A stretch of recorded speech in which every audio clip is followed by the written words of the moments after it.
예, 안녕하십니까. 이번 주는 자유에 관한 죄에 대해서 공부해 보도록 하겠습니다. 우리가 자유에 관한 죄는 강의 교환에 나와 있듯이 체포와 감금죄, 그 다음에 협박죄, 강요죄, 그 다음에 약취입 및 인신매매죄, 그 다음에 강제추행 및 강간의죄 등이 있는데, 이번 주에는 자유에 관한 죄 중에서 체포와 감금죄, 그 다음에 협박죄, 강요죄까지 우리가 공부를 해 보도록 하겠습니다. 자, 우리가 기본적으로 강의 교환을 보시면 109페이지에 이제 체포와 감금의 죄부터 나오는데, 여러분들이 가지고 계시는 일반적인 교과서라든가 아니면 또 다른 교과서 같은 경우 있을 수 있는데, 보통 교과서에서는 협박과 강요의 죄를 설명하고 체포와 감금의 죄를 설명합니다. 근데 그 이유는 우리가 이제 오늘 배워야 될 협박의 죄라든가 강요의 죄, 체포 감금의 죄는 기본적으로 무슨 자유를 갖다 침해하는 범죄예요. 근데 자유를 침해한다 그랬을 때 협박죄는 내가 어떤 의사를 가질 거다, 어떤 의사를 결정하겠다는 의사 결정의 자유를 침해하는 겁니다. 그 다음에 강요죄는 그런 의사 결정의 자유뿐만 아니라 의사를 결정 안 되면 어떻게 그런 의사에 따라 가지고 활동하겠다는 의사 활동의 자유를 침해해요. 즉 생각에 의해서 생각의 자유를 침해하고, 생각에 의해서 행동하려는 걸 침해하고, 그 다음에 이제 내가 자유롭게 활동하려고 하는 거, 신체 활동을 하려고 하는 자유를 침해하는 범죄, 그걸 체포 감금죄라고 보기 때문에 그런 구조에서 협박의 죄부터 설명하고 협박, 강요, 체포 감금의 죄로 설명해 나가는 형태가 일반적이라고 볼 수 있습니다. 근데 이제 저는 기본적으로 강의 교환을 꾸밀 때 여러분들한테 법전에 있는 순서대로, 법전에 우리가 제29장 체포와 감금의 죄, 30장 협박의 죄 나오기 때문에 그 순서대로 했기 때문에 그건 여러분들이 좀 감안을 해 두시기 바라겠습니다. 자, 그렇기 때문에 우리가 자유에 관한 죄에 관련돼 가지고 제 강의 교환에는 109페이지에 체포와 감금의 죄부터 설명한다, 이렇게 여러분들이 보시면 되고, 그리고 이제 오늘 강의부터 제가 이제 최근에 정보를 입수한 것 중에 하나가 법전원 협의회, 법학전문대학원 협의회에서 한국형사법학회에 어떤 연구 용역을 의뢰해서 한국형사법학회 교수님들이 형법과 관련된 형법 표준 판례를 제작을 하셨어요. 그러니까 주로 보면은 법전원 협의회에서 의뢰를 했기 때문에 형사법 학회에 기본적으로 법전원 교수님들, 법전원에 계시는 형법 교수님들을 중심으로 해가지고 우리가 형법 총론과 형법 강론에서 반드시 알아야 될, 그러니까 법학 전문 대학원에서 교육을 함에 있어서 반드시 알아야 되고 교육해야 될 판례들을 한 500여 가지 정도를 정리를 해놨습니다. 여러분들 사이버 캠퍼스 강의 자료실에 제가 그것을 올려놨으니까, 물론 법학전문대학원 홈페이지 가도 다운받아 볼 수 있어요. 근데 여러분들 강의실, 우리 사이버 캠퍼스 강의실에 보면은 자료실에 그걸 제가 이제 올려놨으니까 여러분들이 필요하신 분들은 다운받아 가지고 이런 판례들이 중요하구나 하는 것들 여러분들이 공부에 참고하시기 바라겠습니다. 이제 오늘부터 수업 중에는 거기서 나왔던 판례들, 제가 거기서 중요하게 생각하는 판례들을, 물론 대부분의 판례가 제 강의 교환에 있는데 혹시라도 강의 교환에 없는 것들은 제가 보충하고, 거기서 중요하게 다뤘던 판례들은 왜 중요하게 다뤘는지와 관련된 부분들도 좀 더 심도 있게 설명하는 방식으로 수업을 진행하도록 하겠습니다. 자, 여러분들 109페이지에 보시면 체포와 감금의 죄를 가지고 총설하고 의의가 나와요. 결국 아까도 얘기했지만 협박의 죄는 내가 어떤 생각을 가지겠다, 의사결정의 자유를 제한하는 거고, 강요의 죄는 의사결정뿐만 아니라 의사를 결정해가지고 활동하는 의사 활동의 자유를 갖다가 침해하는 범죄고, 체포와 감금죄는 뭐다?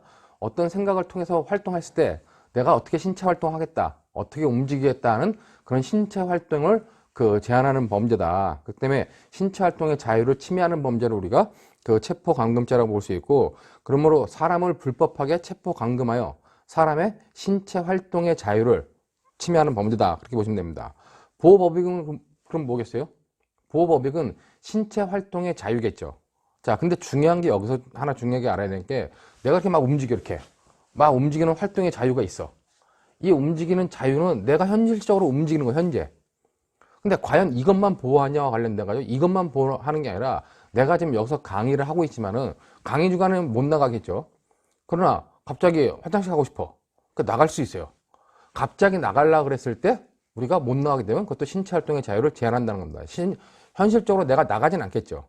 그와 관련돼 가지고 중요한 것이, 신체 활동의 자유가 현실적 신체 활동의 자유를 보호법이기로 하는 것이냐, 아니면 우리가 지금은 안 나가겠지만은 혹시라도 나갈라 그랬을 때 그것까지 보호법익을 하냐와 관련돼 가지고 그거를 우리가 교재에 나온 것처럼 잠재적 신체 활동의 자유를 보호법익으로 본다는 겁니다. 그렇기 때문에 체포감금의 죄에서 신체 활동의 자유라고 하는 것은 기본적으로 현실적 신체 활동의 자유가 아니라 잠재적, 언제든지 나가려고 했을 때, 움직이려고 했을 때 움직일 수 있는 것을 못하게 하는 것을 범죄로 삼기 때문에 보호법익은 잠재적 신체 활동의 자유다. 그렇게 여러분들이 이해해 두시면 될 것 같아요. 그 다음에 이제 보호의 정도와 관련돼 가지고 우리가 침해범으로서의 보호다. 내가 활동을 하려고 하는 신체 활동의 자유가 침해되면 성립하는 범죄라고 여러분들이 생각하시면 될 것 같습니다. 뭐 교환에 있듯이 추상적 위험설로 보는 견해도 있어요. 그 송견대학교의 김성동 교수님 같은 경우는 그런 경우를 추상적 위험범으로 보는데 그 이유는 나중에 좀 설명하겠지만은 이 체포감금의 죄가 계속범이냐 아니냐와 관련돼 가지고 계속범의 성질을 그 어떤 행위, 범죄 행위의 계속성을 놓고 계속범이라 보는지 아니면 범죄가 기수가 된 다음에 그 범죄 기수가 쭉 계속되는 성질을 계속범으로 보는지에 따라 가지고 계속범을 보는 성질에 따라 가지고 달라지기 때문에 그렇게 후자로 볼 때는 이걸 갖다가 체포감금해제를 추상적 위헌범으로 보기도 한다는 겁니다. 근데 이제 다수결적 입장은 침해범으로 보기 때문에 여러분들도 침해범으로 봐도 무난하다고 생각이 됩니다. 그런 의미로 여러분들이 체포감금해제 보호법익은 잠재적 신체활동의 자유다. 보호의 정도는 침해범이다. 이렇게 여러분들이 봐두시면 될 것 같아요. 자, 다음으로 이제 그 밑에 구성요건 체계도가 있는데 오늘 강의에서는 체계도를 따로 다른 동영상을 통해서 언급하지 않겠습니다. 이미 여러분들이 앞에서 구성요건 체계도와 관련돼 가지고 제가 이제 어떻게 설명하는지 봤기 때문에 제가 그 교재를 보고 말로 설명해도 충분하다고 생각이 됩니다. 그 구성요건 체계도를 보시면 기본적인 구성요건은 체포감금해제죠. 그 체포감금해제와 관련돼 가지고 존속에 대해서 가중하는 건 왼쪽으로 가고 중체포감금죄가 있어요. 근데 우리가 형법상에 중자가 붙는 거, 무거울 중자가 붙는 것과 관련돼 가지고는 대부분의 범죄가 뭐예요? 생명에 대한 위험 발생입니다. 그렇기 때문에 우리가 중자가 붙는 범죄와 관련돼 가지고는 기본적으로 그렇게 본다는 거죠. 근데 여기서 체포감금죄에서 중자가 붙는 건 뭐다? 이때 중자는 체포감금을 하는 중에 어떤 가혹한 행위를 하는 것을 우리가 구성요건 요소로 삼고 있어요. 그렇기 때문에 결과적 가중범이 아니라는 거죠. 그렇기 때문에 중상해죄는 결과적 가중범이 맞습니다. 그러나 중체포감금죄에서 말하는 중자는 무거울 중자를 쓰지만 여기서는 생명, 신체에 대한 위험 발생이 아니라 생명에 대한 위험 발생이 아니라 체포감금 행위 중에 가혹 행위를 하는 것을 처벌하는 거다. 그렇게 여러분들이 이해하면 됩니다. 그 다음에 이제 특수체포감금. 특수자가 붙는 거는 기본적으로 단체 또는 다중의 위력을 보이거나 아니면 위험한 물건을 휴대하고 하는 경우죠. 그 다음에 상습하는 경우 가중처벌하고 그 다음에 결과적 가중범으로 체포 감금해가지고 사람을 다치게 하거나 죽게 하는 경우 치사상해 죄를 처벌하고 있다. 그 다음에 이제 미수범 처벌은 결과적 가중범을 빼고는 전체에 대해서 미수범 처벌 규정이 있다라고 것을 보시면 될 것 같습니다. 체포 감금의 죄와 관련돼 가지고 그 정도 구성요건 체계도를 설명하면 되고 특별형법으로는 우리가 항상 제가 지난 시간에도 강조했지만 폭처법상에 공동처가 들어가는 거. 공동상해, 공동폭행, 공동협박, 공동강요, 공동체포감금 이런 것들에 말하는 공동의 의미를 여러분들이 잘 이해해 두면 될 것 같아요. 그 다음에 이제 폭처법의 공동 의미 말고 특가법상에는 보복 목적의 어떤 그 체포감금죄를 그 가중처벌하고 있는 규정이 있다. 그렇게 여러분들이 봐두시면 될 것 같습니다. 자, 그럼 우리가 이제 체포감금죄 구성요건 체계도를 구성요건부터 봐야 되는데 구성요건, 위법성, 책임이라 봤을 때 자, 구성요건은 기본적으로 주체, 객체, 행위, 결과, 그 다음에 주관적 구성요건 요소로서 보의, 인식 플러스 의사가 있다. 이렇게 본다 그랬죠. 자, 주체와 관련돼 가지고 체포감금죄 주체는 X. X란 말은 문제되지 않는다는 겁니다. 즉, X라 표현하면 좀 이상할 수도 있는데 그냥 주체는 한자, 일반범이라는 얘기죠. 자, 일반범이기 때문에 우리가 별로 설명할 게 없다는 거죠. 그와 관련돼 가지고 그럼 객체는 뭐냐? 객체는 사람을 체포 감금한 경우입니다. 그렇기 때문에 여러분들 교환해 보듯이 사람이 객체다. 근데 이 객체인 사람은 어떤 사람이겠어요? 체포 감금이라고 하는 것이 체포감금죄가 보호법익으로 삼고 있는 것은 신체활동의 자유죠. 그렇기 때문에 신체활동의 자유를 가진 자연인, 여기서 사람은 뭐다? 이 사람은 신체활동의 자유가 있는 자연인, 신체활동의 자유가 있는 자연인을 갖다가 우리가 그 객체로 삼고 있다. 여러분들이 그렇게 보시면 될 것 같아요. 자, 이와 관련돼 가지고 그러면은 신체활동의 자유가 있는 자연인인데 이 자연인에는 영아, 갓 태어난 애라든가 아니 만취자, 명정자, 아니면 정신병자 이런 사람들도 포함될 수 있냐와 관련된 논의가 있어요. 그렇기 때문에 여러분들 교환 보면 광의설에서는 이 자연인은 모든 자연인을 말한다. 그 다음에 최강의설에는 모든 자연인, 그 다음에 광의설에서는 잠재적 신체활동의 자유가 있는 자연인을 말한다. 그 다음에 협의설에서는 현실적 신체활동의 자유가 있는 자연인을 말한다. 절충설은 뭐 영아, 명정자, 수면자는 객체가 안 되지만 최소한 활동의 가능성이 있는 정신병자, 불구자는 객체가 된다 그래가지고 절충설적 입장이 있는데 이와 관련돼 가지고 그냥 여기서 말하는 신체활동의 자유가 있는 자연일 때 이 신체활동은 뭐다? 이거는 아까도 앞에서 봤지만 잠재적 신체활동의 자유가 있는 자연인을 말한다. 보호법익이 잠재적 신체활동의 자유이기 때문에 당연히 이때 사람은 잠재적 신체활동의 자유가 있는 자연인을 말한다. 항설 여러분들이 이해해 두시고 협의설로서 현실적 신체활동의 자유가 있는 자연인 그런 견해는 극히 드물어요. 그렇기 때문에 여러분들 그냥 상식적으로 생각해서 잠재적 신체활동의 자유가 있는 자연인이다 라고 이해하면 되고 이것과 관련돼 가지고 중요한 거는 그러면 과연 우리 교환에 있는 것처럼 정신병자, 만취자, 수면자, 불구자 이런 사람은 객체가 될 수 있겠냐는 겁니다. 이런 사람은 객체가 될 수 있다는 거예요. 왜? 정신병자도 항상 미쳐있는 게 아니죠. 어느 순간 정신이 돌아올 수도 있습니다. 그 다음에 만취자, 술이 깰 수도 있죠. 그 다음에 수면자, 잠이 깰 수도 있다는 겁니다. 이 사람들이 언제든지 움직이려고 할 수 있는 순간이 올 수 있기 때문에 그런 사람들도 잠재적 신체활동의 자유가 있다. 그래가지고 이 객체에 해당한다. 그러나 이제 영아, 갓 태어난 영아는 뭐요? 걔는 갓난 애기는 움직일 수가 없죠, 혼자. 그렇기 때문에 그런 영아는 여기서 배제된다. 그렇기 때문에 구체적 사례로서 정신병자, 불구자, 만취자 이런 사람들은 잠재적 신체활동의 자유가 있지만 영아는 없다라고 여러분들이 판단하시면 됩니다. 자, 행위와 관련돼 가지고 이제 행위는 크게 두 가지가 있죠. 하나는 체포고 하나는 감금입니다. 그럼 체포의 의미가 뭐고 감금의 의미가 뭐냐라고 하는 것만 여러분들이 잘 이해하시면 될 것 같습니다. 자, 여기서 체포는 뭐냐? 체포는 교재에 나와 있는 것처럼 신체에 대해서 현실적이고 직접적인 구속을 하는 거예요. 즉, 체포는 현실적, 직접적 구속을 하는 겁니다. 즉, 쉽게 말하면 체포는 못 움직이게 잡는다는 거였다. 현실적으로 이 사람 못 움직이게 잡거나 못 움직이게 무엇인가 외부적 세력이라든가 아니면 강압적 세력으로 못 움직이게 하는 겁니다.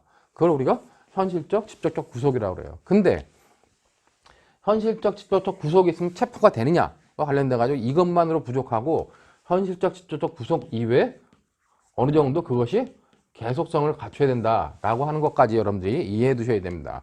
그렇기 때문에 체포라고 하는 건 뭐냐? 현실적, 직접적으로 구속을 시켜놓고 그것이 일정 시간 계속 돼야 된다 하는 시간적 계속성까지가 체포에 있어서 개념이다 라고 하는 것을 여러분들이 그거 좀 알아두시고 여러분들 교환의 110페이지에 행위와 관련해가지고 현실적, 직접적 구속, 시간적 계속성 두 가지가 있어야 된다고 하는 것을 우리가 판례로 봤는데 110페이지의 판례 판결료지 두 번째 밑줄 친 걸 쭉 보시면은 체포는 사람의 신체에 대하여 직접적이고 현실적인 구속을 가하여 신체활동의 자유를 박탈하는 행위를 의미하는 것으로서 수단과 방법을 불문한다. 체포죄는 계속범으로서 체포의 행위에 확실히 사람의 신체의 자유를 구속한다고 인정될 수 있을 정도의 시간적 계속이 있어야 한다. 반드시 뭐요? 현실적 직접 구속 플러스 시간적 계속이 있어야 된다는 겁니다. 자, 그러면은 현실적 직접적 구속을 개시했어요. 근데 시간적 계속은 없었다 그러면 어떻게 했습니까? 아까 체포 감금은 결과적 가중범을 빼고는 미수범 처벌한다 했죠. 그렇기 때문에 이거는 인정되는데 이게 인정되지 않으면 어떻게 됩니까? 그때는 체포죄에 미수범이 성립할 수 있다는 겁니다. 이 판례가 그 판례죠. 그렇기 때문에 여러분 111페이지에 밑줄 친 거 쭉 보면은 그 111페이지에 밑줄 친 거 보면 밑줄 친 거 맨 밑에서 세 번째 줄 보면은 유형력의 행사를 통해 일시적으로나마 피해자 신체를 구속하였다고 판단하였다는 겁니다. 자, 신체를 일시적으로 구속했어요. 그러나 이것이 시간적 계속성이 있었다? 없었다는 겁니다. 없었으면 뭐가 되겠어요? 그럴 때는 미수가 된다는 거죠. 그렇기 때문에 앞서 본 법리와 증거에 비추어 살펴보아도 위와 같은 원심의 판단에 상고 유효 주장같이 체포 미수죄에서의 유형력 행사의 정도에 관한 법리를 오해한 잘못이 없다. 이거는 있는데 이게 없기 때문에 미수가 된다고 보면 판례다. 그렇게 여러분들이 판단해 두시면 될 것 같습니다. 자, 그러면 체포는 현실적, 직접적 구속이 있고 계속성이 있는 거예요. 그럼 감금은? 여러분들 교재 보면은 110페이지 감금은 결국 감금이라고 하는 건 현실적, 직접 구속보다 좀 넓은 개념으로서 장소 이전을 제한하는 겁니다. 즉, 장소 이전의 자유, 장소 이전의 자유, 장소 이전을 제한하는데 장소 이전의 자유겠죠, 정확히는요. 자유를 제한하는 거, 그게 감금이다. 자, 그럼 감금에는 시간적 계속성이 있어야 되냐 없어야 되냐 관련돼 가지고 당연히 감금 행위도 시간적 계속성이 어느 정도 있어야겠죠. 자, 그렇기 때문에 여러분들 이 감금 행위와 관련된 판례를 보시면은 112페이지에 판례 있는데 판례의 정의와 관련돼 가지고 박스 위에 있는 것들을 보시면은 행동의 자유를 구속하는 것에는 수단과 방법의 제한이 없다는 겁니다. 그리고 이제 밑에 보는 것처럼 밑줄 친 것처럼 감금죄의 수단과 방법은 유형적인 것이거나 무형적인 것이거나를 가리지 않는다. 또한 감금된 특정한 구역 안에서 일정한 생활의 자유가 허용되어 있더라도 상관이 없다는 겁니다. 감금 행위와 관련돼서 가장 중요한 것 중에 하나가 장소적 이전을 제한했어요. 장소적 이전의 자유를 제한했다는 이 말에 관련돼 가지고 자, 어떤 사람을 여기다 가뒀습니다. 어떤 사람을 여기서 가뒀어요. 가뒀는데 여기서는 마음대로 움직일 수 있어요. 이렇게 마음대로 움직일 수 있는데 이 바깥으로 나가는 건 허용되지 않아. 이건 뭐냐? 이건 감금이라고 볼 수 있다는 겁니다. 그렇기 때문에 일정한 구역 바깥으로 장소 이전을 자유롭게 할 수 있는 것을 제한하는 것이 감금이기 때문에 일정한 박스 안에, 그림이 좀 이상한가요? 하여튼 일정한 박스 안에, 일정한 구역 안에 딱 가둬놓고 여기서는 마음대로 움직여도 돼. 그러나 바깥으로 못 나가게 하면 그것이 바로 감금에 해당한다. 그렇게 여러분들이 이해해 두시면 될 것 같습니다. 그렇기 때문에 그 박스에 있는 첫 번째 판례 보면은 생명 신체에 심한 해를 당할지도 모른다는 공포감에서 도피를 단념하고 있는 피해자를 호텔로 데려가서 함께 유숙한 후 그와 함께 항공기로 국외에 나간 행위가 감금죄를 구성한다 라고 보는 거죠.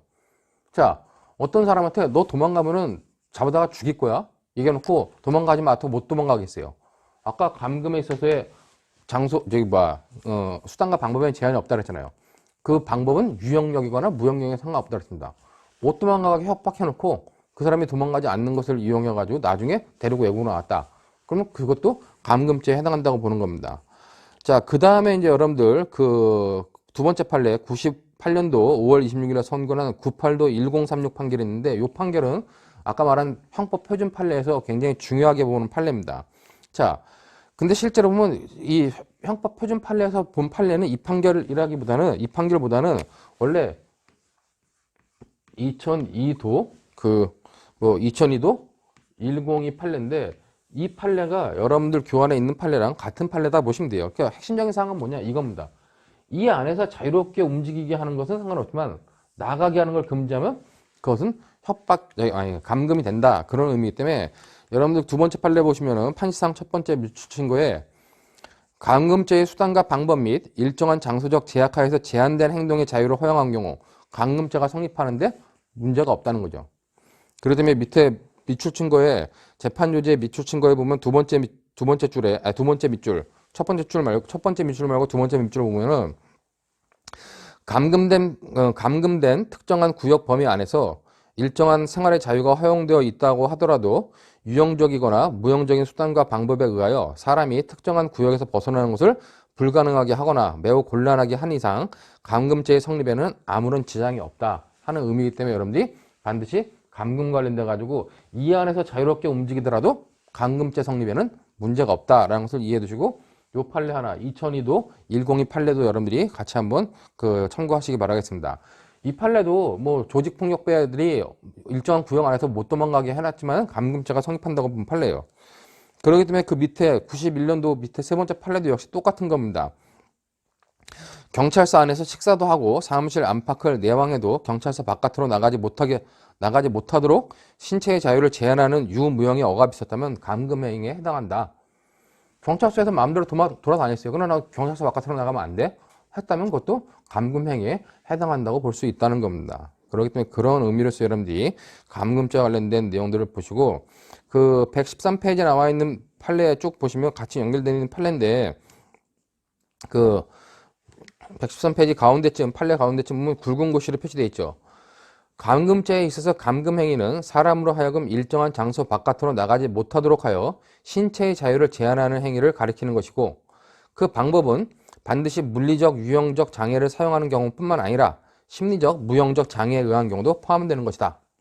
그리고 이제 맨 마지막 밑줄 신고의 맨 마지막에 보면은 그 설사 재항고인이 그와 같은 말을 했다 하더라도 이는 철저하고 공정한 조사를 하여 달라는 것을 강조한 것이지 스스로 경찰서 안에 머물러 있을 것을 요구한 취지로 받아들일 수는 없는 것이다. 그러니까 뭐 재항고인이 내가 조사를 철저하게 받겠다, 경찰서 안에 계속 있겠다 했더라도 그거는 경찰서 바깥으로 나가지 않겠다는 걸 의미하는 것이 아니라 조사를 철저히 받겠다는 의미다. 그런 의미로 봐야 되기 때문에 그 사람을 경찰서 바깥으로 못 나가게 한 거는 그 감금에 해당한다라고 볼 수 있다는 겁니다. 자, 이제 감금 관련된 이런 의미, 즉 장소적 이전을 제한한다는 이런 의미를 여러분들이 잘 이해해 두시고 중요한 거는 장소 이전의 자유를 제한하는데 이 제한하는 방법, 수단과 방법에는 제한이 없다 그랬죠. 수단과 방법에는 제한이 없기 때문에 당연히 자기뿐만 아니라 부작위로 하는 경우 가능하냐? 부작위도 가능하다는 거예요. 누군가를 풀어줘야 될 의무가 있는 사람이 그 사람을 풀어주지 않고 고의로 풀어주지 않고 했다. 그럼 부작위에 의한 감금에 해당할 수 있다는 겁니다. 여러분들 그 2017년도 판례, 뭐 최근 판례긴 하지만은 2017년도 판례를 보시면 그 부작위에 의한 체포 감금도 가능하다 그랬죠. 그 114페이지에 보시면은 그 판결료지 두 번째 보면은 판결료지 두 번째 미추천하는데 구정신보건법 그 23조 제2항은 정신의료기관의 장은 자의로 입원을 한 환자로부터 퇴원 신청이 있는 경우에는 지체 없이 퇴원을 시켜야 한다고 정하고 있다는 겁니다. 그러니까 구정신보건법에 보면은 내가 자의로 정신병원에 입원한 사람이 나 퇴원하겠다 그러면 어떻게 해요? 그럼 그 사람은 그 지체 없이 퇴원을 시켜야 된다는 거예요. 근데 그렇게 그 정하고 있었는데 환자로부터 퇴원 요구가 있는데도 구정신보건법에 정해진 절차를 밟지 않은 채 방치한 경우는 위법한 감금 행위가 된다 그래가지고 부작위에 의한 감금을 인정한 판례다. 그렇게 여러분들이 2017년도 판례를 이해해 두시기 바랍니다. 보통 이 판례가 나오기 전에는 이제 교과서에 나온 것들 중에 하나가 그러니까 기본적으로 교과서에 나온 내용들 중에 하나가 뭐 석방해줘야 될 의무가 있는 수사기관이 일부러 석방하지 않았다. 그럼 우리가 그건 부작위에 의한 감금이 성립할 수 있다. 이런 케이스로 설명했는데 정신병원 원장이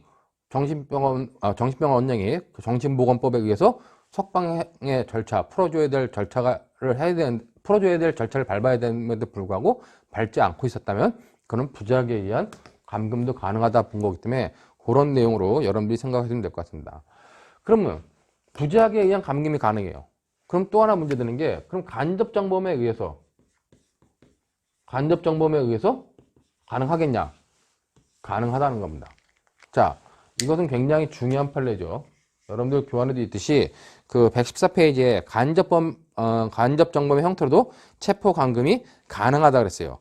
자, 이 판례는 여러분들 판시상 보시면은 그 판시상 판결 요지 114페이지에 그 2003도 3945 판결인데 그 판결 요지 세 번째 보시면 감금죄는 간접정범의 형태로도 행해질 수 있는 것이므로 인신구속에 관한 직무를 행하는 자 또는 이를 보조하는 자가 그 피해자를 구속하기 위하여 진술조서 등을 허위로 작성한 후 이를 기록에 첨부하여 구속영장을 신청하고 진술조서 등이 허위로 작성된 점을 모르는 검사와 영장전담 판사를 기망하여 구속영장을 발부한 후 그 영장에 의하여 피해자를 구금하였다면 형법 124조 1항의 직권남용 감금죄가 성립한다.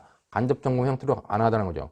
즉 구체적 사정을 모르는 담당 검사하고 영장 전담 판사를 속여가지고 다른 사람 구속했다면 간접정범에 의한 감금죄가 성립한다고 볼 수 있다는 겁니다. 자, 이 판례는 우리가 강론 판례로서 중요한 게보다는 그 총론 판례로서 총론의 간접정범을 설명할 때 나오는 판례로 중요한 판례입니다. 여러분들한테 그 제공해드린 그 형법 표준 그 형법 표준 판례라고 하는 거, 그 부분에 보면은 이제 총론상에서 굉장히 중요한 판례이기 때문에 여러분들이 이렇게 간접정보의 형태로도 가능하다는 이 판례를 잘 알고 있으시겠죠. 그리고 이 판례는 우리가 이미 한번 봤었죠. 어디서 봤었냐? 살인죄에서 봤다는 얘기입니다. 여러분들이 살인죄 공부할 때 살인에 대해서 간접정범이 가능하다고 했을 때 과연 재판기관을 이용한 간접정범이 가능하겠냐와 관련돼 가지고 명시적 판례는 없지만 이런 판례의 논리라면 간접정범이 가능하다 그랬죠. 그때 제시한 판례가 바로 이 판례였습니다. 그렇기 때문에 여러분들이 살인죄에 있어서 간접정범이 가능한데 재판기관을 이용한 간접정범이, 법원을 이용한 간접정범이 가능하겠냐? 관련돼 가지고 가능하다고 하는 논리에 관련된 판례다. 그런 의미까지 여러분들이 좀 이해해 두시면 될 것 같습니다. 그렇기 때문에 그런 의미로서 간접정범의 형태로도 체포 감금과 관련된 감금 행위가 가능하다. 그런 정도로 보시면 될 것 같고, 관련돼 가지고 뭐 요 정도에 관련돼 가지고 이제 우리가 뭐 체포와 감금의 개념을 이해했고 뭐 중요한 내용들 몇 가지를 봤습니다. 자, 결과라고 하는 거. 결과라고 하는 거요. 여긴 특별하게 감금의 결과가 있지 않지만 결과라기보다는 그냥 우리가 행위와 관련돼 가지고 그러면 이게 기수 시기는 언제겠냐? 자, 기수 시기는 언제겠어요? 기수 시기는 아까 미수가 있듯이 현실적이고 직접적 구속을 한 다음에 시간이 어느 정도 계속되면 기수가 된다는 겁니다. 역시 감금도 계속 된다는 거죠. 자, 그렇기 때문에 이 체포 감금죄는 아까 말했듯이 미수범 처벌 규정이 있기 때문에 본죄 있고, 그다음에 본죄는 어느 정도의 실행행위의 시간적 계속성을 요구하는 계속범위라고 본다. 그렇기 때문에 체포 감금 자체의 미완성, 이 체포 감금 자체 현실적 지적 구속을 못했어요. 그래도 미수예요. 근데 이건 했어. 근데 시간적 계속성을 못 가했어. 그래도 미수라는 겁니다. 근데 다수설의 입장은 이것을 못했거나 아니면 이것을 했지만 이것을 못한 경우 둘 다 미수라고 본다는 겁니다.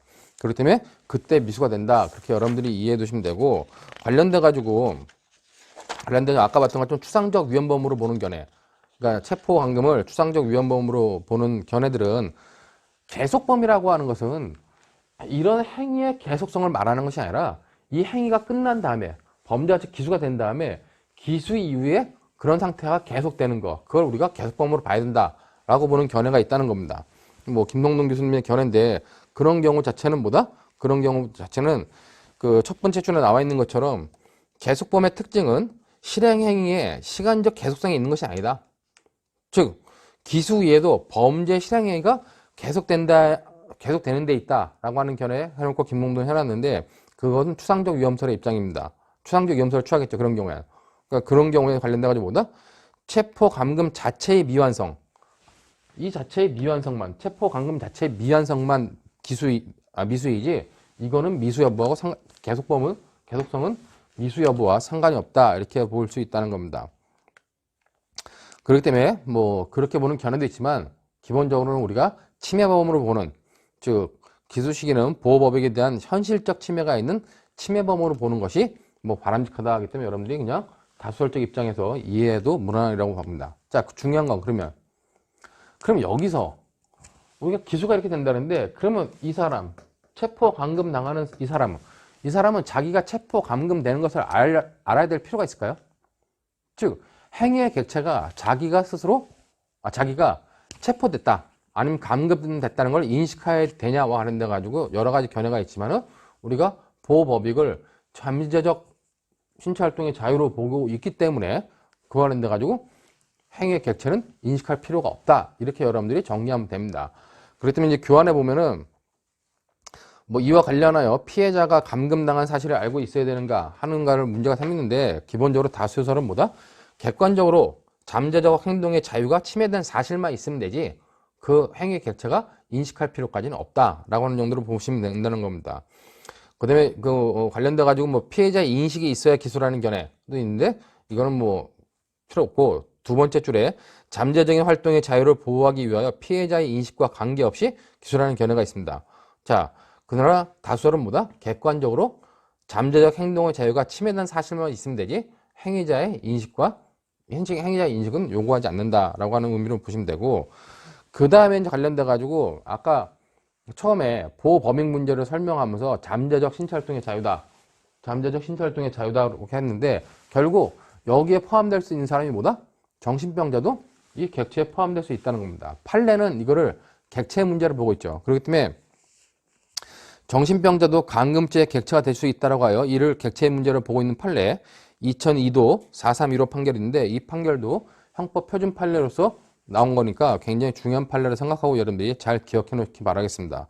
그렇기 때문에 판결 요지 보면은 그 판결 요지 첫 번째는 여러분들 쭉 읽어봐 보세요. 뭐 그렇게 중요한 건 아닌데 4일가량 물조차 제대로 마시지도 못하고 잠도 자지 아니하여 거의 탈진 상태에 이른 피해자의 손과 발을 17시간 이상 묶어두고 좁은 차량 속에서 움직이지 못하게 감금한 행위와 묶인 부위 혈액순환에 장애가 발생하여 혈전이 형성되고 그 혈전이 폐동맥을 막아 사망에 이르게 된 결과 사이에는 상당 인과관계가 있다. 그래가지고 이제 뭐 감금 행위와 감금 행위로 인한 혈전의 폐동맥을 막아 사망한 사이에는 상당 인과관계가 있다고 하는 것인데 그거보다 더 중요한 거는 두 번째 나온 것처럼 정신병자도 감금죄의 객체가 될 수 있다라고 보는 것이 더 중요한 판례다. 그렇게 보면 될 것 같습니다. 근데 이제 이거는 과연 정신병자가 여기에 객체에 포함될 수 있냐 이렇게 볼 수도 있지만 더 중요한 거는 보호법익으로서 보호법익이 되냐 보호법익의 주체가 될 수 있냐 문제인데 그냥 판례는 보호법익 문제로 보는 여부는 언급 안 하고 그냥 객체의 문제로 해결을 해가지고 객체가 될 수 있다라고 봤기 때문에 그런 의미로 여러분들이 그런 객체가 될 수 있다라고 하는 것을 잘 기억해 놓길 바라겠습니다. 자, 지금까지 우리가 체포감금죄에 있어서 객관적 구성요건 요소에 관련된 기본적인 내용들을 살펴봤습니다. 자, 그럼 고의가 문제된다 그랬을 때, 자, 고의는 항상 제가 뭐라 그랬어요? 고의는 어떤 범죄에 대한 인식과 의사란 겁니다.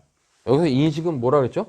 인식은 바로 이런 객관적 구성요건 요소에 대한 인식이다. 그렇기 때문에 인식의 대상을 여러분들이 항상 머릿속에 넣어놔야 되는 게, 뭐를 인식해야 되냐? 객관적 구성권 요소. 그렇게 인식하고 그걸 실현하려겠다는 의사, 최소한 용인하겠다는 의사, 결과를 용인하겠다는 의사, 그걸 우리가 고의라고 하는 거죠. 그렇기 때문에 고의를 보면은 신체 활동의 자유를 박탈 또는 제한한다는 인식과 의사가 있어야지만 고의가 된다는 겁니다. 자, 근데 그러면은 이런 고의가 없는 범죄는 어떻게 했어요? 체포감금죄에서 행위자한테 이런 고의, 이런 행위에 대한 인식과 의사가 없다. 그러면 당연히 고의가 조각돼가지고 구성요건 자체가 성립하지 않겠죠. 그런 경우가 있을 수도 있냐와 관련돼가지고 나온 판례가 바로 2015년도에 나온 116페이지 판례입니다. 자, 116페이지의 판례를 여러분들이 좀 보시면은 그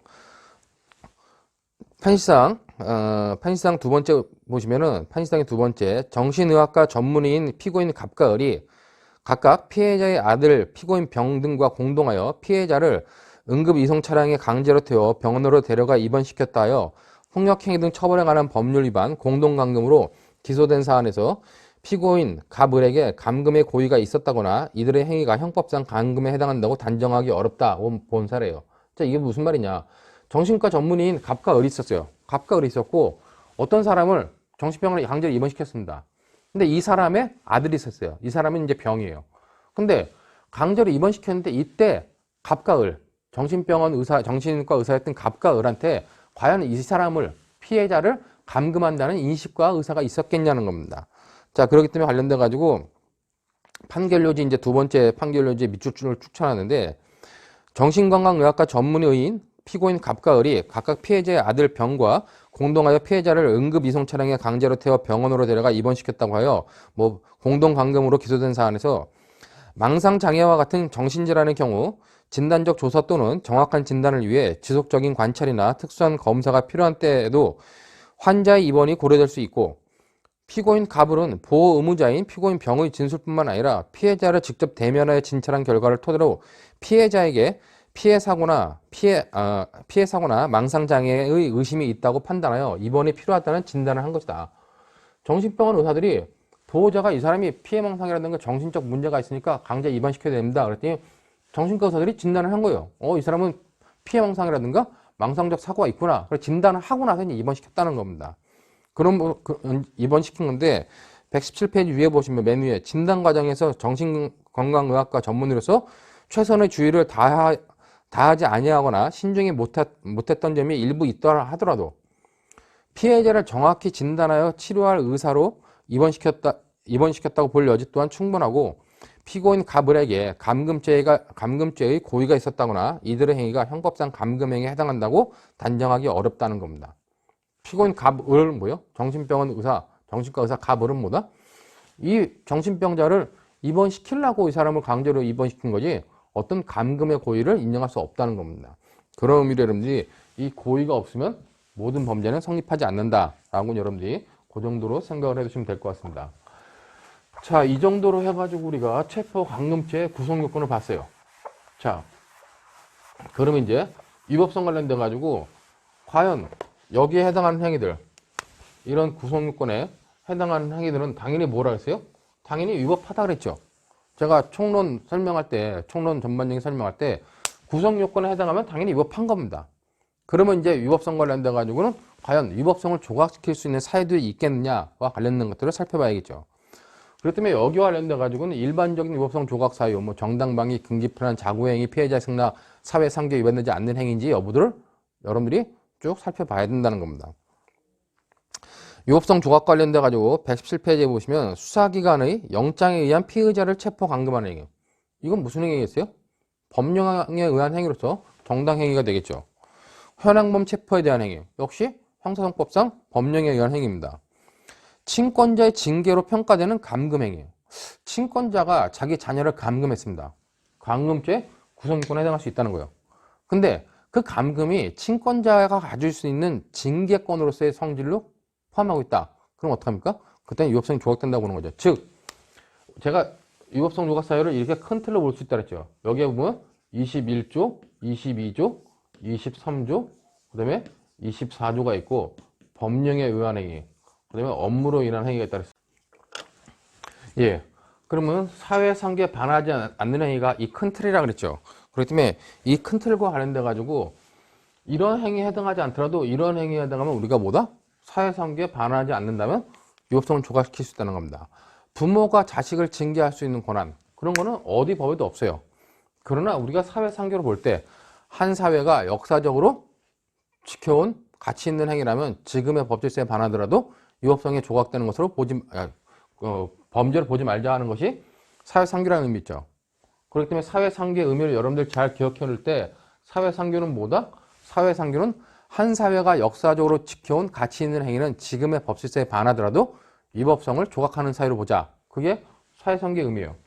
그렇기 때문에 부모가 자녀를 징계하는데 그 징계 행위가 비록 감금에 해당한다 할지라도 그것이 사회상규에 반하지 않는 행위로 보면 위법성을 조각시킬 수 있다고 보는 겁니다.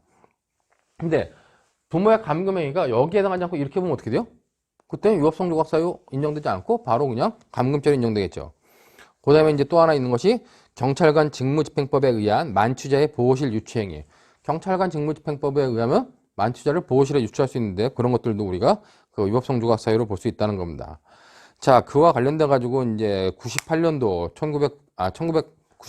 1988년도에 했던 그 형제복전 사건이 있는데 이 형제복전 사건은 기존에 검찰에서도 굉장히 그 불행한 사건이다 그래가지고 사과를 했었고 이 당시에 판례는 여러분들 보면 판시상 보면은 판시상 네 번째 그 형제복전 관련돼 가지고 수용시설에 수용 중인 불량인들에 대하여 감금행위가 그 형법 20조의 정당행위에 해당한다고 하여 위법성이 조각된다고 했는데 이거는 자체가 잘못된 판례다. 왜냐면 여러분들 그 밑에 재판요지 밑에 나와 있듯이 이 형제복지원에 수용된 사람들, 불량이라고 하는 수용된 수용인들이 법령에 의해서, 법률에 의해서 수용된 게 아니에요. 그렇기 때문에 수용 자체가 법률이 아닌 행정기관의 훈령에 의한 것이므로 헌법 합치적 해석이라고 할 수 없기 때문에 자체가 잘못된 판례였다. 그렇게 보시면 되고, 그 밑에 나오는 것처럼 97년도 판례가 하나 있는데, 즉결심판 피의자를 강제로 경찰서 보호실에 유치시키는 것이 불법 감금죄에 해당한다고 본 판례죠. 그렇기 때문에 그와 관련돼 가지고 즉결심판 피의자 재판 요지 맨 마지막에 나와 있듯이 즉결심판 피의자의 정당한 귀가 요청을 거절한 채 다음 날 즉결심판 법정이 열릴 때까지 피의자를 경찰서 보호실에 강제 유치시키려고 함으로써 피의자를 경찰서 내 즉결 피의자 대기실에 1, 2분 동안 입회했다면 불법 체포감금죄가 성립할 수 있다는 겁니다. 자, 그런 의미로서 여러분들이 체포감금죄와 관련된 그 위법성 조각 사유 여부들을 잘 판단해 보시면 될 것 같습니다. 자, 이렇게 해가지고 이제 체포감금죄와 관련된 구성요건 위법성 문제를 받고 뭐 책임과 관련돼 가지고 변 사유가 없기 때문에 맞추도록 하겠습니다. 맞춘다고 보다는 이제 다른 부분으로 넘어가겠습니다. 자, 이제 118페이지에 그러면 이제 이런 체포 감금죄와 관련돼 가지고 다른 범죄와 관계 아니면 죄수 문제가 나오는데, 자, 체포 감금죄가 형법상에 체포와 감금이 같이 규정돼 있어요. 그러면 체포한 후에 어떤 사람을 직접적으로 잡았습니다. 직접적으로 체포를 했어. 그다음에 이 사람을 감금해. 그러면 체포죄 감금죄가 성립하냐와 관련돼 가지고 그럴 때는 그냥 감금죄 일죄만 성립한다고 보면 된다는 겁니다. 그렇기 때문에 체포한 후에 감금하면 감금죄 일죄만 성립한다고 보면 되고, 체포 감금의 수단이 되는 폭행 협박은 흡수될 것이 일반적이지만 그 수단에 그치지 않고 별도의 법익을 침해하거나 침해의 위험이 있는 것으로 평가되는 정도라면 별개의 죄책을 부담한 것으로 본다는 겁니다. 자, 체포를 하려고 그래요. 어떤 사람 직접적으로 구속하려고 잡아. 잡는 순간 잡는 게 이게 뭐예요? 이게 폭행이잖아요. 형법상 폭행의 개념은 사람에 대한 직접적인 유형력의 행사이기 때문에 어떤 사람을 체포하려고 잡는 순간 폭행이 된다는 겁니다. 근데 이 폭행은 뭐예요? 체포하는 데 있어서의 수단이기 때문에 이때는 별죄를 구성하지 않지만 이 체포를 할 때 폭행이 체포를 하는 수단을 넘어선 경우에 그때는 별죄를 구성할 수 있다는 겁니다. 82년도 판례 밑에 나오는데 그 판결 요지만 여러분들이 봐보세요. 판결 요지를 보시면은 감금을 하기 위한 수단으로서 행사된 단순한 협박 행위는 감금죄에 흡수되어 따로 협박죄를 구성하지 않는다는 겁니다. 체포도 그렇고 감금도 그렇고 폭행이라든가 협박이 있었는데 그 협박이 체포나 감금의 수단이었다. 그럼 별죄를 구성하지 않는다는 겁니다. 그러나 이제 그 밑에 판례처럼 118페이지 밑에 나와 있는 것처럼 체포 감금이 다른 범죄의 수단이 되는 경우도 있다는 겁니다. 자, 그럴 때는 어떻게 해요? 그럴 때는 체포 감금이 독자적으로 성립하겠죠. 단지 행위가 하나이기 때문에 상상적 경합으로 처리할 수 있다는 겁니다. 자, 그렇다면 여러분들 그 118페이지부터 119페이지까지 나와 있는 판례 보시면은 재판요지 보시면은 재판요지에 첫 번째 밑줄 친 거 보면 감금죄와 강간미수죄는 일개의 행위에 의해 실현된 경우로서 형법 40조의 상상적 경합 관계에 있다라고 보면 되고, 피고인이 피해자가 자동차에서 내릴 수 없는 상태에 있음을 이용하여 강간하려고 결의하고 주행 중인 자동차에서 탈출 불가능하게 하여 외폭해하고 50km를 운행하여 여관 앞까지 강제 연행한 후 강간하려다가 미수에 그친 경우, 위 협박은 뭐다? 감금죄의 실행에 착수임과 동시에 강간미수죄의 실행에 착수라고 할 수 있다는 겁니다. 자, 협박해서 어떤 사람은 감금했어요. 자동차에서 못 내리게 한 거. 자, 자동차 바깥으로 나가려고 했는데 못 나가게 한 거. 신체 활동의 자유를 갖다 침해한 거죠. 그렇기 때문에 자동차 안에서 자동차를 달림으로 인해 가지고 못 내리게 했다. 그럼 감금에 해당한다는 겁니다. 근데 그 협박을 통해서 감금 행위를 했는데 그 자체가 뭐다? 이미 다른 강간 범죄 어떤 그 실행 착수라면 감금죄 이외에 강간 미수의 실행 착수로 인정되기 때문에 양죄, 감금죄와 강간 미수죄는 상상적 경합으로 처리할 수 있다는 겁니다.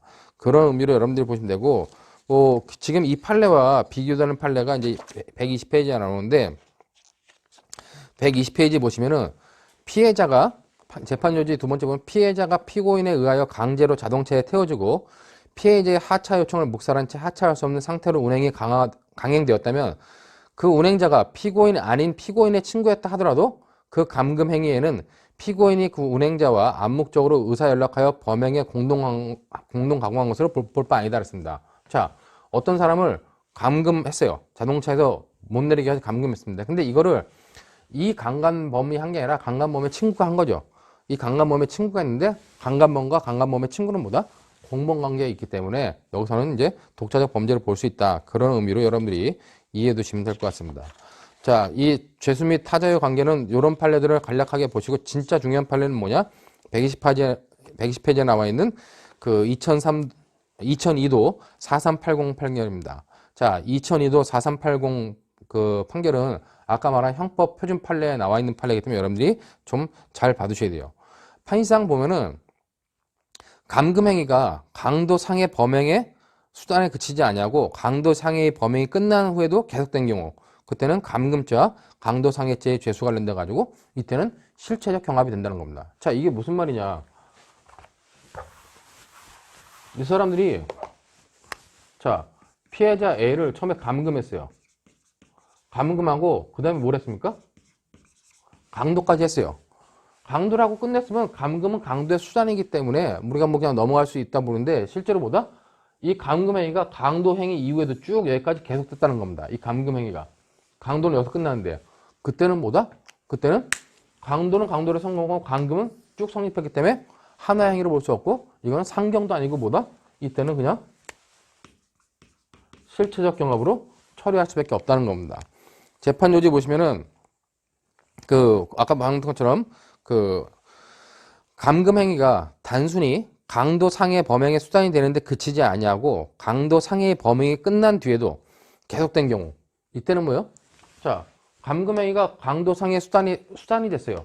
수단이 됐는데 이것을 끝났으면 수단으로 끝났기 때문에 그냥 뭐 상경으로 볼 수 있다는 겁니다. 근데 뭐다? 감금 행위가 여기서 끝난 게 아니라 강도가 끝났음에도 불구하고 감금 행위는 쭉 뒤에까지 계속 이루어졌다. 그럼 그때는 실체적 경합으로 처리해야 된다는 겁니다. 자, 그렇기 때문에 여러분들 판례가 되게 중요하기 때문에 그거 보고 121페이지에 보면은 대법원의 판단 관련돼 가지고 밑줄친 부분이 나옵니다. 피고인은 공소의 1등과 피해자로부터 돈을 빼앗고자 공모한 다음 그를 강제로 승용차에 태우고 가면서 공소사실과 같이 돈을 빼앗고 상해를 가한 뒤 이게 뭐예요? 피고인들이 뭐예요? 이제 감금행위라는 사람들이죠. 자동차에 못 내리게 태우고 간 겁니다. 그 자체가 감금행위가 되는 거죠. 근데 이 감금행위는 뭐냐? 강도의 수단으로 쓰였다는 겁니다. 돈을 뺏으려고 감금행위를 했다는 거예요. 근데 돈을 빼앗고 상해까지 가 있는데 그 뒤에도 계속 상당한 거리를 진행하여 가다가 교통사고를 일으켜 감금행위가 중단됐다. 강도상이 여기서 중단됐는데 감금행위는 여기서 중단된 게 아니라 어디까지 갔다? 이 뒤에서 중단됐다는 겁니다. 중단된 사유는 자동차를 타고 가다 교통사고가 나서 감금행위가 끝난 거죠. 이게 중단되었는데 이와 같이 감금행위가 단순히 강도상의 범행의 수단이 되는데 그치는 것이 아니고 그 범행이 끝난 뒤에도 계속되었으므로 피고인이 저지른 감금죄와 강도상해죄는 형법 37조 경합범 관계에 있다고 보아야 하고 따라서 위 감금 범행에 관한 확정 판결의 효력은 이 사건 강도상해죄의 공소사실까지 미치지 아니한다. 두 개 다른 범죄겠죠. 그렇기 때문에 이 공소사실의 동일성 문제까지도 연결되는 문제이기 때문에 그 부분까지 여러분들이 잘 생각해 두셔야 된다는 겁니다. 자, 이렇게 해가지고 이제 체포감금죄의 기본적 구성권들을 마쳤고 그 다음에 아까 말했듯이 중체포감금, 존속 중체포감금죄가 있는데 이때 중자는 뭐다? 체포감금에서 중자는 생명에 대한 위험 발생이 아닙니다. 생명에 대한 위험 발생이 아니라 체포감금죄에서 중자가 붙는 건 가혹한 행위를 한 거죠. 체포나 감금 행위 중에 가혹한 행위를 했을 때 우리가 성립하는 범죄다. 그렇게 여러분들이 보시면 되고 그렇기 때문에 관련돼 가지고 의의를 보시면 체포 감금에 가혹한 행위가 부과된 범죄다. 가혹한 행위는 육체적 정신적 고통을 가하는 유무형적 행위를 포함한다. 폭행 협박만이 아니라 음식을 제공하지 않거나 잠을 재우지 않거나 간음하거나 추행하는 행위도 포함된다 그랬어요. 자, 그러면은 여기서 우리가 가혹행위와 학대죄에서 봤던 학대 개념을 좀 비교할 필요가 있겠죠. 즉 여기 보면 가혹행위는 이게 크다면은 학대는 뭐다? 학대는 이것보다 좀 작은 개념이다. 그러면 학대보다 가혹행위가 넓은 개념이다. 그렇게 여러분들이 보시면 되고 그 밑에 판례 한데 가지고 9.1도 2085 판례 이것도 형법 표준 판례로서 굉장히 중요한 판례라고 여러분들이 보시면 될 것 같습니다.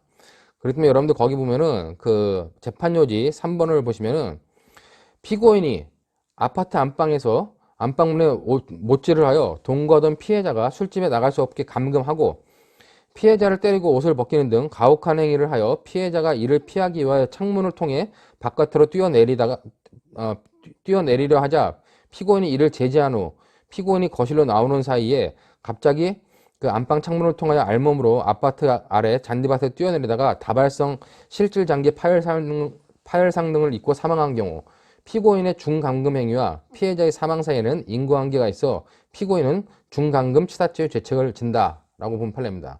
자, 이거는 뭐냐? 피고인이 피해자, 자기 여자친구인데 이제 뭐 술집에 나가던 여자친구였는데 못 나가게 하려고 피해자의 머리를 뭐 깎아버리고 뭐 옷을 벗겨버리고 여러 가지 가혹행위를 한 겁니다. 그래도 나오려고 그러니까 방에다가 못질을 해가지고 못 나오게 한 거예요. 그러니까 이 피해자가 아파트 베란다 쪽으로 이렇게 아파트 창문을 통해서 뛰어내리다가 이제 사망한 사건이죠.